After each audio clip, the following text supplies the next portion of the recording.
Ya estamos de vuelta con ustedes en Polar Comunicaciones aquí en el Vox Populi con nuestro invitado Mauricio Bamonde, que está hablando por teléfono. Yo te quería pillar ahí, ¿ves? ¿Me querías pillar por teléfono? Bueno, me puedes pillar apagando la linterna. Bueno, también. Bueno, está con nosotros esta hora el concejal de la comuna de Punta Arenas, Mauricio Bamondes Brandon. ¿Cómo está usted? Bienvenido. Bien, Sole, bien, un gusto. Muchísimas gracias por la invitación y darme la posibilidad de estar con ustedes esta fría tarde puntarenense. ¿Frío, dices tú? Sí, la encontré fría. Debe ser helada. Indio de la Patagonia no siente frío. Puede ser. Oye, bueno, tú aquí como igual un poco como en tu hábitat, porque también has incursionado en estas lides, incluso en este mismo programa, en este mismo medio, también tuviste tu paso acá por la radio. Sí, hace harto tiempo, el 2012 tiene que haber sido aproximadamente. Sí, más o menos, claro. Sí, 2012, arriba en el tercer piso. Claro, cuando iba en la noche. Con Elber Guala, Beto Geria, transmisión en vivo de lunes a viernes, 1 hora. Bromas salían por montones. En todo lo que tiene que ver con hacer un programa de televisión en vivo, en la televisión local y con toda la gracia y toda la magia que eso puede tener. Así que sí, muy contento. Creo que fue como el primer paso de medios de comunicación. El programa me buscó porque yo venía de haber estado en todo ese mundo de los tiempos de universidad, de lo que tiene que ver con el mundo de los debates, claro. La organización de torneos escolares. Por ahí surge un poco la invitación. Así que sí, muy contento. Siempre muy contento. Excelente. Oye, bueno, Mauricio, esta tarde, ¿cierto?, al mediodía se realizó la sesión extraordinaria del Consejo Municipal, donde fundamentalmente el tema principal, ¿cierto?, tenía que ver con educación, donde ya el viernes se había, digamos, establecido la invitación de todos los actores involucrados, no solo las autoridades, sino que también los trabajadores, tanto de los docentes como los trabajadores de la corporación municipal, del asistente de la educación, y esa reunión se hizo hoy día. Entonces tú traes las noticias fresquísimas respecto de lo que fue esta reunión y lo que allí se abordó y a qué se arribó, digamos. De una noticia en desarrollo, como dicen. Claro. Sí, un accidentado consejo que vio sus luces, como tú bien lo dices, al final de la semana pasada, pero que la verdad es que a partir de los comentarios hechos por varios colegas concejales, a los cuales yo por supuesto también me sumo, le faltaban un par de patas a la mesa.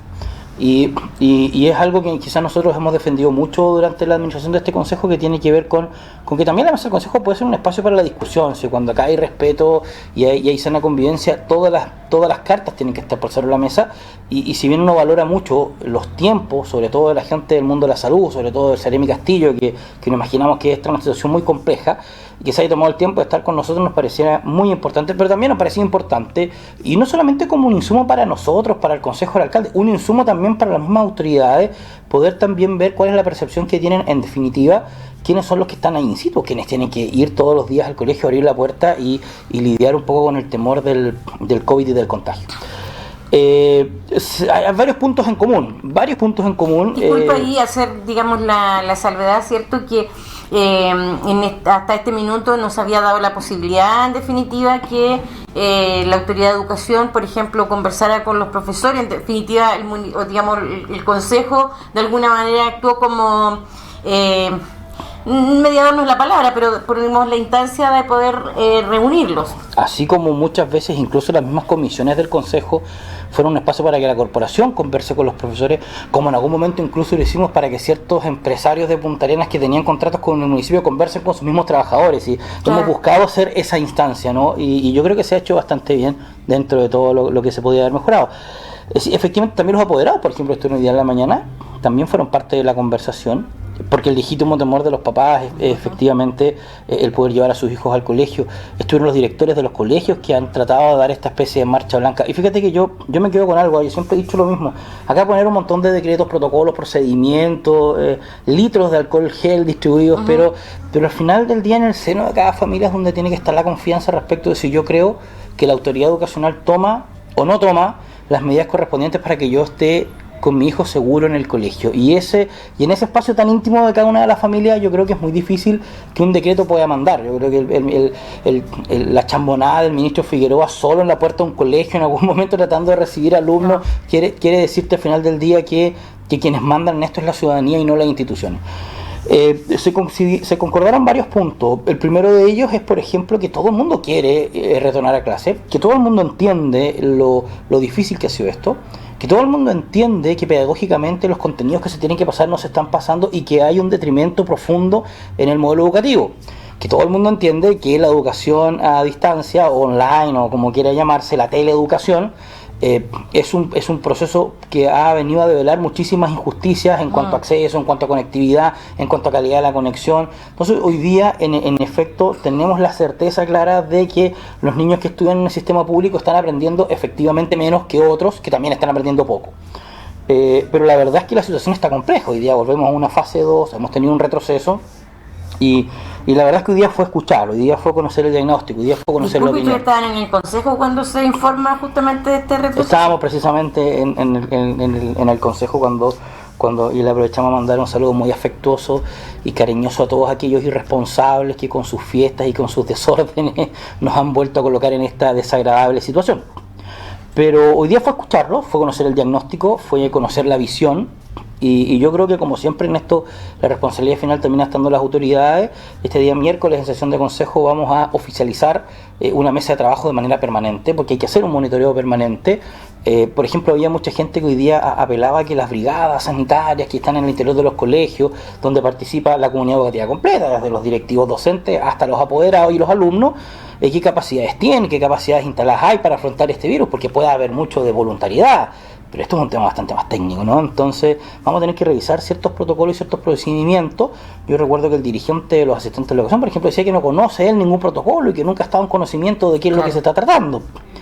Entonces hay que avanzar un poquitito más, porque yo creo que la responsabilidad está acá. La pelota está acá, en el sentido de generar condiciones para que la gente se sienta segura, y son cada día más difíciles de colocar. Claro, de hecho, bueno, justamente como tú dices, dirigentes de los asistentes de la educación, lo que ha sido ratificado también por los educadores, en cuanto a que, claro, desconocen de alguna manera, dice, bueno, hay que cumplir los protocolos, pero ¿cuál es el protocolo? ¿Cómo se hace? ¿Quién lo hace? Entonces, muchas incógnitas, muchas preguntas sin respuesta, y en definitiva expuestos, digamos, a tener que hacer en el camino respecto del criterio o descriterio, digamos, de cada cual. Con esto no se puede jugar, ¿eh? Con esto o estamos todos completamente seguros de lo que está pasando, o mejor cerremos la puerta y no volvamos hasta generar las condiciones. Sí, pero yo creo que se puede avanzar mucho más. Yo creo que retroceder una fase 2, algo más de tiempo entrega para poder ir coordinándonos y llegar a esto, porque yo vuelvo a insistir que yo creo que lo más significativo acá es que la gente tenga confianza. Si la gente no tiene confianza, hablaron los directores, por ejemplo. Los directores de los establecimientos, hablaron algunos papás también que han llevado a sus niños. Fíjate que yo no quiero caer no quiero que se me interprete la reflexión al respecto. Yo creo que el sistema educativo como tal es bastante multidimensional, por decirlo de alguna forma. Yo creo que tiene bastantes dimensiones. Una de ellas, sin lugar a dudas, la entrega de conocimiento. Otra tiene que ver con el tema de la socialización, con que nuestros niños no aprendan a interactuar entre pares. Tiene que ver con ayuda o asistencia social en la perspectiva de todos los programas que están incorporados al interior de los colegios. Pero no podemos desconocer que al final del día un establecimiento educacional es un lugar, y por eso no quiero llamarle guardería, pero que guarda niños, en definitiva, ¿no? Entonces también tenemos que estar muy conscientes y muy preocupados de toda la problemática que en los hogares también genera el tema de la suspensión de clases. Y en eso también hay que ser claro y hay que ser categórico en el sentido de que hay que hacer los esfuerzos, primero para cuidarnos, primero para disminuir la tasa de contagio, pero también ver cómo vamos generando las condiciones para un retorno a clases, porque la verdad es que han habido muchas familias que lo han pasado realmente mal con esta suspensión. Yo conversaba hace un tiempo atrás con mi ex colega, con Daniela Panicucci, y Daniela, desde su trabajo social, me decía el riesgo en el que hoy día hay muchos niños que están solos en sus casas, que no están siendo cuidados, o quienes los están cuidando. Entonces hay un conjunto de problemáticas sociales. Hoy día el colega Soler preguntaba, bueno, ¿cuánto se deja de aprender? Pues los estudios están claros sobre la mesa. Ha sido una brutalidad la cantidad de contenidos que se han perdido. Uno esperaba, yo lo hacía pedagógicamente, por ejemplo, el año pasado, que en lugar de tener un ministerio que esté tan enfrascado y que en algún momento uno lo sentía como encaprichado con el tema que hay que volver, porque uno también sentía en algún momento que este gobierno trataba de plantear en algún momento esta cosa, la nueva normalidad a partir de los colegios, y uno sentía que que la bandera de lucha para hacernos creer que estaba todo bien era volver a abrir los colegios, y hubo un debate bien ridículo e inoficioso durante el año, y a mí me parecía que la autoridad educativa en ese momento tenía que tener otra prioridad. Y la prioridad era más simple, era que íbamos a hacer el 2021, era cómo nos sentábamos a pensar de manera real, racionalizada y organizada el retorno, cómo íbamos a modificar los contenidos. A nosotros los profesores nos llegó en algún momento las modificaciones curriculares tipo COVID, ¿no? Una cantidad de tijera que le pegaron los contenidos que se dejan de aprender. Bueno, ¿cómo se recupera eso? ¿Cómo se replanifica eso? No hubo nada de eso. El año pasado la pelea fue cuándo volvemos y cuándo no volvemos. Y ahí tenemos la imagen del señor Figueroa solo en la puerta de un colegio. Y hoy día nos encontramos con esto, cuando se podía haber conversado mucho antes. Justamente, en definitiva queda esa sensación, ¿cierto?, de como una presión de alguna manera que finalmente estuvo centrada en aquello, pero no pensando en lo que venía, que en definitiva ya lo que teníamos ya eran hechos consumados y ya qué. Era pensar, ¿cierto?, y visualizar.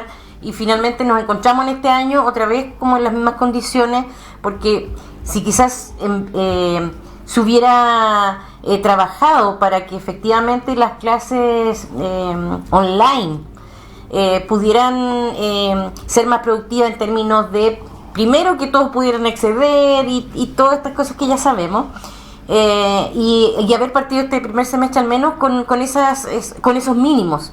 Pero otra vez estamos igual que al principio, o peor, no sé. Yo recuerdo una frase que a mí me marcó muchísimo, de una reflexión que me parecía muy interesante, que decía, bueno, si hemos venido tantos años peleando porque la educación sea gratuita y de calidad, hoy día por lo menos sentémonos a discutirnos si los computadores y la internet van a ser gratuitos y van a ser de calidad, porque claro, si no hay mecanismo y no hay vía, no sacas nada. Entonces hay un tema muy profundo en cómo esta pandemia, junto con develar muchas cosas, junto con enseñarle al ex ministro Mañalich cómo viven los pobres, que parece que no lo sabía, que también fue un aprendizaje, nos sirvió para conocer un aprendizaje también de cómo se estaba llevando adelante el proceso educativo y cuáles son las falencias. Hablamos de un país OCDE, ¿no?, que mira hacia el desarrollo, y cuando tuvimos que irnos a la casa a hacer clases online, la cantidad de niños que no tenían acceso a la información era brutal. Entonces también develó algo, también nos descubrió un poco las condiciones en las que nos encontrábamos. Y a mí me parece que fue un tremendo al debe y en algo a lo que se podría avanzar. Ahora yo hago siempre una reflexión a partir de esta cosa del online. A mí me sostenía mucho como especie humana, y lo digo muy honestamente, que nos quedara gustando un poco esta cosa del online, ¿no? Yo en algún momento con algunos amigos me comprometí, le digo, yo no hubiera ninguna reunión, le dije yo, el día de mañana, a la cual si tuviese que ir hubiese tenido que tomar un avión. Porque empiezan a llegar una cantidad de reuniones de Zoom de todas partes del país. No, pero si antes tenía una a la semana, ¿por qué ahora quieren que vaya 10? Pero que lo entendamos como un espacio, como una oportunidad, pero por favor, o sea, el día que esto quede de lado, volvamos a lo presencial, nos vamos a tocar, nos volvamos a hacer kinestesia, volvamos a conversar. Porque hay algunos que están muy felices con esto y que pretenden que toda nuestra vida a partir de esto gire desde la pantalla de un computador, y a mí me parece humanamente muy macabro. No, claro, por supuesto que sí. Yo creo que puede efectivamente abrirnos un horizonte, unas posibilidades distintas, facilitar, ¿cierto?, algunos procesos, pero indudablemente lo que tú dices es indiscutible, o sea, siempre el poder volver a estos mínimos, ¿cierto?, de contacto que tienen que ver con las relaciones humanas y la cercanía, no resiste, digamos, ningún tipo de análisis. Eso debería ser así. Bueno, volvamos al consejo entonces, y finalmente entonces se estableció, más bien se conocieron como las intervenciones, ¿cierto?, de cada uno de los actores, pero para establecer un trabajo ahora ya permanente. De alguna manera esto también viene a dar respuesta a estos espacios que había instalado la Seremía de Educación, o el Ministerio, digamos, a través de su Seremía, pero donde estaban conversando algunos, y quedando, como tú dices, la mesa más que coja, pues habían varios actores que faltaban ahí. Entonces esta instancia de alguna manera va a permitir que puedan estar todos los actores involucrados trabajando en pos de buscar los caminos que permitan efectivamente llegar a una presencialidad segura. Comentando su realidad, poniendo de manifiesto sus temores, con mucha confianza y en un ambiente de mucho respeto, cuáles son los reparos para volver, qué es lo que solicitan, qué es lo que se puede hacer, qué es lo que no se puede hacer. Hoy día se hacía mención en una reunión de consejo del proyecto que está llevando adelante la corporación municipal en el gobierno regional para conseguir recursos, porque seamos honestos también, o sea, hoy día tú tienes dos ministerios, Ministerio de Salud, Ministerio de Educación, que puede generar lineamiento, que puede generar responsabilidades en la corporación municipal, pero si tampoco hay una transferencia de recursos, la historia de la corporación municipal la conocemos todos y hace mucho rato. Si usted quiere hoy día que en los colegios hayan 600, 1000 o no sé cuántas cantidades de mascarillas, si hay algo que tenemos súper claro es que las actuales condiciones de la educación municipalizada en Chile, ese costo no puede necesariamente asumirlo los municipios por lo alto que implica. En el mes de enero y febrero la corporación presentó un proyecto de gobierno regional cercano a los 1.600 millones de pesos. Vamos a desglosarlo un poco más con calma el día viernes en consejo, pero nos comentarían por ahí que han habido ciertos recortes en este presupuesto, que más o menos ya estarían conversando y que iría cercano a los 700 millones de pesos. Entonces uno se sienta a pensar, oiga, sabe que apúrenlo rápido, porque si seguimos haciendo un mes más nos van a llegar con 2 mascarillas y 500 medidas de alcohol gel, si cada día van sacándole más recursos. Entonces yo insisto que por ahí es interesante entender el rol del Estado, porque los municipios pueden cumplir con la responsabilidad del retorno a clase, pero las condiciones tienen que fijar las otras y los recursos tienen que instalar los otros, y eso tiene que ser claro. Y eso no está. Está en un proyecto. A mí los proyectos me parecen súper interesantes, pero muchas veces uno le llama la atención, particularmente como entidades públicas, como entre municipio y gobierno, todo tiene que pasar por una postulación, uno siente ahí como que lo colocan a la fila a competir. Yo me imagino que en este caso será distinto, pero, o sea, uno tiene que aclarar, por supuesto, en qué se van a gastar los recursos, no va a ir a pedir un cheque en blanco, pero uno siente que ha habido cierta lentitud en ese proceso, que han habido ciertos recortes en ese proceso. A mí me parece que 1.600 millones de pesos para poder hacer arrancar en condiciones óptimas de seguridad los colegios que tiene la ciudad de Punta Arenas, sin conocer el informe, me parece una cantidad bastante prudente en un tiempo bastante prolongado de tiempo. Entonces, bueno, pero esperemos, hay que conocerlo, hay que ver, hay que conocer cuáles son los reparos de la contraparte, porque bajamos casi 1.000 millones de pesos. Y recalcando lo que digo, tiene que estar las garantías. Si no están las garantías, esto va a ser muy difícil. Sin duda alguna, pero en este minuto, en lo concreto, ¿cuántos establecimientos están con presencia? ¿Dos establecimientos en Punta Arenas? 2 y un jardín. Sí, ¿La Escuela España? Y la Pedro Sarmiento Gamboa.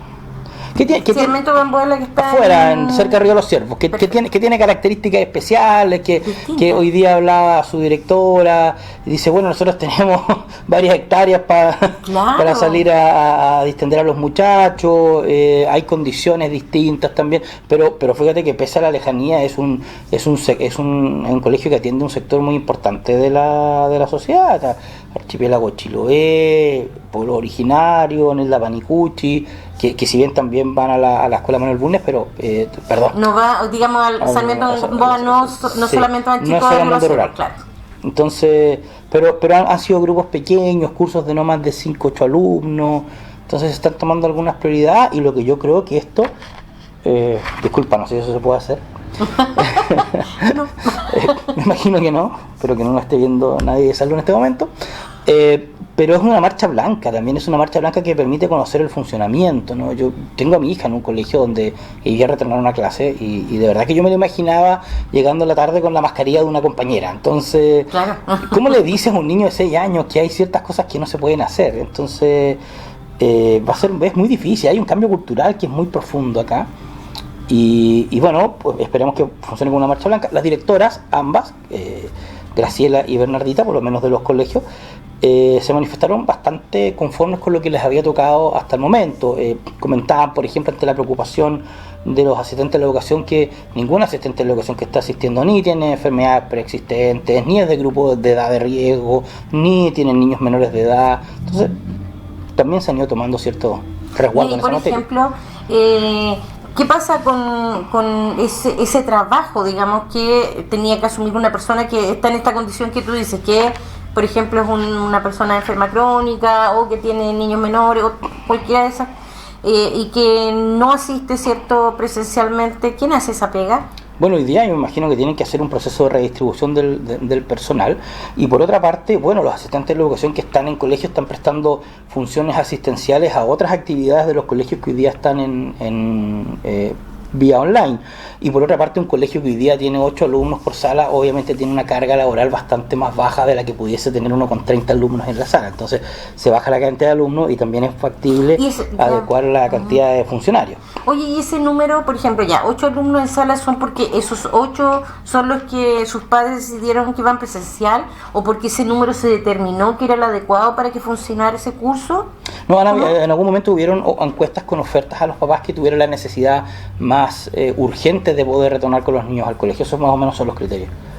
O sea, acá insisto que el drama social que generó las clases online en las casas fue terrible. O sea, abuelitas tratando de comprender esta cosa del mundo online, papás. Porque si uno dijera, mira, en algún momento cuando vino este lockdown, ¿no? Toda esta cosa abajo, uno decía, bueno, nos quedamos todos en casa, y también se quedan los niños y uno coopera desde la casa. Pero cuando uno tuvo que salir y el niño siguió en clase online, ¿pero quién lo acompaña? Yo decía, en algún momento uno conversa en la casa, bueno, si cuando el niño, no es que uno se desentienda, ve después las tareas y todo lo demás, pero cuando el niño lo deja a la puerta del colegio, está a la puerta del colegio y tenés 4 horas, 3 horas para desarrollar tus actividades laborales. Ahora, si el colegio está en la casa, tú tienes que estar en la casa también. Exacto. Vamos a hacer una pausa. Vamos a hacer una pausa. Seguimos conversando. No se vayan, porque vamos a seguir conversando de este y otros temas municipales.